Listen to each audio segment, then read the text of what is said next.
این جلسه میخوایم شرط برد و باخت رو برای بازیمون تعیین کنیم.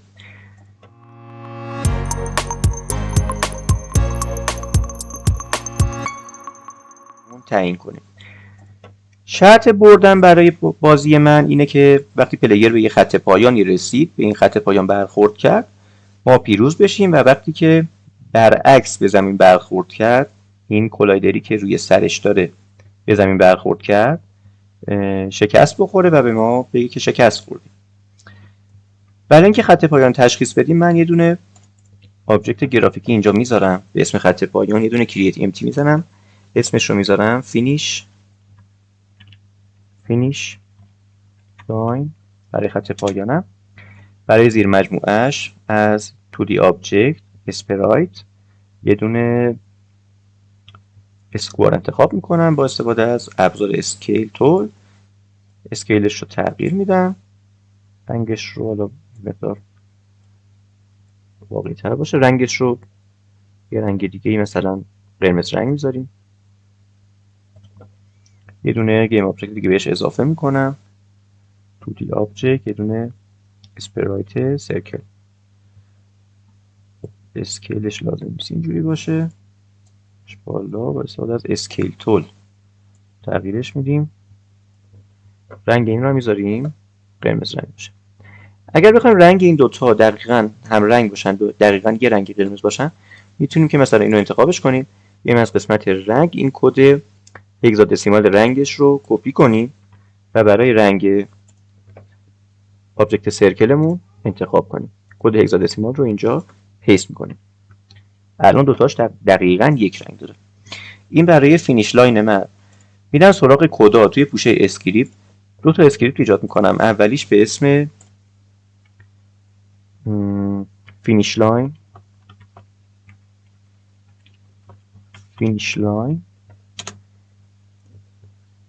برای من بازش کردم، میخوام باز بشه. برگردم به یونیتی. دومین اسکریپت هم به اسم کرش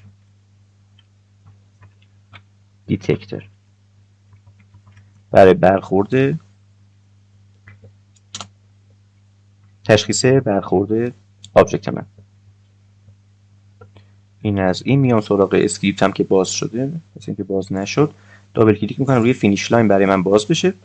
کاری که میخوام انجام بدم مثل تمام تشخیص برخوردهایی که داشتیم توی پروژه های قبلی اینه که بیام با استفاده از متدهای مثل کالیژن دیتکشن یا ریجید بادی، موقعی که برخورد ریجید بادی اتفاق میافتاد و ایستریگر رو ترو میکردیم برای ریجید بادی، از متد آنتریگر اینتر استفاده میکردیم، بتونیم برخورد این دو تا آبجکت رو تشخیص بدیم.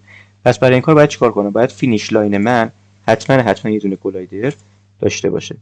اد کامپوننت رو میزنم و یه دونه باکس کولایدر 2D براش میذارم. تقریبا مناسب ترین کولایدر همینه. با استفاده از سایز، مقدار سایز ایکسش رو کاهش بدیم، یه مقدار آفست ایکس بهش بدیم تا اینکه بیاریمش این طرفتر و میزان وای رو افزایش بدیم. من میزان وایش رو یه مقدار بیشتر افزایش میدم که پلیر من نتونه از روش پرواز کنه و برخورد تشخیص داده نشه.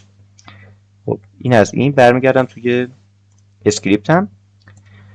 نیاز به متد استارت و آپدیت ندارم، این دوتا رو پاک میکنم. تنها چیزی که نیاز داریم متد آن تریگر اینتر هست. یه نکته دیگه که فراموش کردیم اینه که برای فینیش لاین ما ایستریگر رو ترو نکردیم که بتونه همزمان از این کولایدر ما آبجکتمون حرکت کنه، پلیرمون حرکت کنه.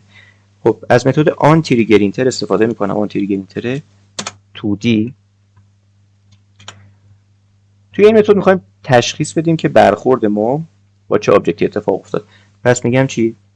میگم که اگر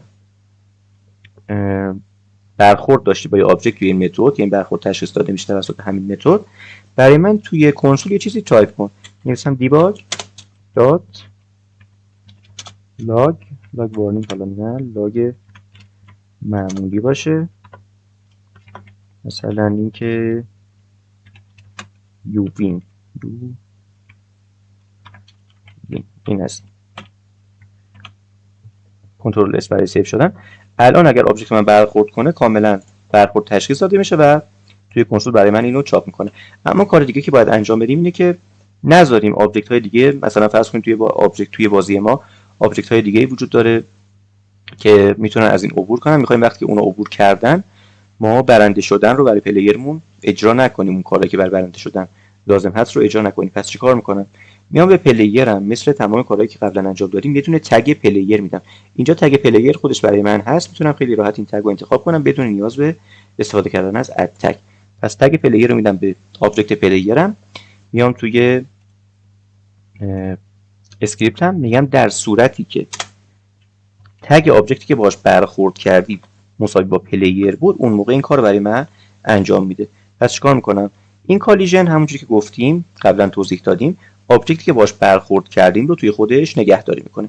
میگم کالیژن دات گیم آبجکت دات تگ مساوی بود با پلیر. چیکار کن؟ برای من این کد رو اجرا کن. پس کافیه این کد رو بردارم بذارم توی این قسمت. این از این خودم رو مرتب میکنم، کنترل اس برای اینکه سیو بشه. برمیگردم توی یونیتی. اسکریپت هم رو الان باید اتچ کنم به آبجکت فینیش لاین. پس آبجکت فینیش لاین رو انتخاب میکنم، اسکریپت فینیش لاین رو بهش اتچ میکنم و پروژه رو اجرا میکنیم ببینیم چه اتفاقی میفته. من از قصد این فینیش لاین رو نزدیک گذاشتم که بتونیم برخورد تشخیص بدیم. بله برخورد تشخیص داده شد. 2 تا یووین برای من چاپ کرد. البته نگران این که 2 تا چاپ شده نباشید، ما توی پروژه‌مون هیچ خللی ایجاد نمیکنه. علت 2 تا چاپ شدنش اینه که اگه یادتون باشه ما نوع تشخیص برخورد رو توی برای پلیرمون تغییر داده بودیم. کالیژن دیتکشن رو گذاشتیم روی کانتینیوس، به خاطر همین دوبار این رو تشخیص داد برای ما. بریم سراغ تشخیص شکستمون، تشخیص موقع شکست بازی. کاری که انجام میدم میام توی پروژم اسکریپت کرش دیتکتر رو باز میکنم. این اسکریپت قراره مثل اسکریپت قبلی برای ما همون آنتریگر اینتر رو اجرا کنه. گفته که همون آنتریگر اینتر 2D رو اینجا بیاریم متدش رو. برمیگردم توی یونیتی.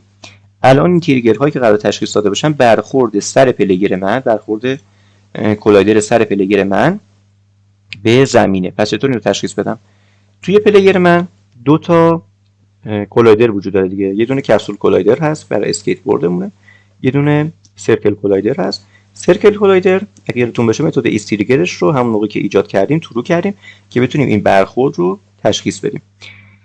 کار دیگه که من متفاوت تر به نسبت این فینیش لاینمون میخوایم انجام بدم اینه که این کرش دیتکتر رو به پلیر اضافه کنم به جای اینکه به زمین اضافه کنم. به خاطر اینکه کار ما رو خیلی راحت تر میکنه. اون موقع ما باید چیکار کنیم؟ از نظر لاجیک بازی این منطقی تره که پلیر من تصادف میکنه، پس کرش دیتکتر باید به پلیر من متصل باشه. کرش دیتکتر رو میذارم روی پلیر، البته فرقی هم نداره، میتونید شما روی زمین بذاریدش. بعد از اینکه این اسکریپت رو بهش اتچ کردم برمیگردم به ویژوال استودیو و اینجا همون کار رو اعمال میکنم. میگم اگر collision game object tag مساوی بود با چه تگی. الان قرار این اسکریپت به پلیر اتچ بشه و برخوردش با زمین تشخیص داده بشه. پس تگ من باید تگ گراند باشه که به زمین نسبت داده شده. هم تگ گراند. میگم اگر تگ آبجکتی که باش برخورد کردی گراند بود، فعلا براش لاجیکی تعیین نمی‌کنی غیر از این که توی کنسول برای ما بنویسه مثلا you lost debug.log you lost. این از این کنترل اس. برمیگردم که اینم تست کنم. البته قبلش باید حتما تگ گراند رو به آبجکت زمینمون بدیم.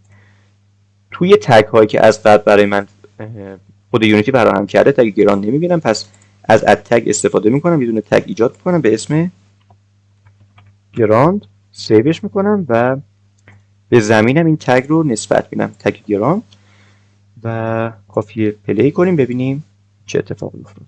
این از این. اگر من شدن روزه برخورد کنم. ببینید یولاس برای من چاپ شده. این از این.